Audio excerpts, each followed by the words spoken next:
Waisraeli wasafiri kwenda Kanaani, mizigo yao, mifugo yao waenda Kanaani. Mbele yao waona bahari na milima, watavuka je njiani vikwazo? Waisraeli wasafiri kwenda Kanaani.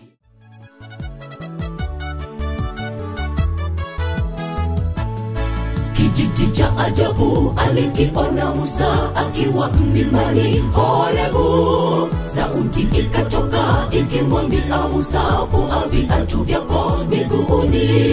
Hapa ulipo Musa ni nchi takatifu, usijihudhurishe mbele zake. Ninakupa agizo uingie Misri, nenda ukaokoe watu wangu. Kijiti cha ajabu alikiona Musa akiwa mlimani Horebu.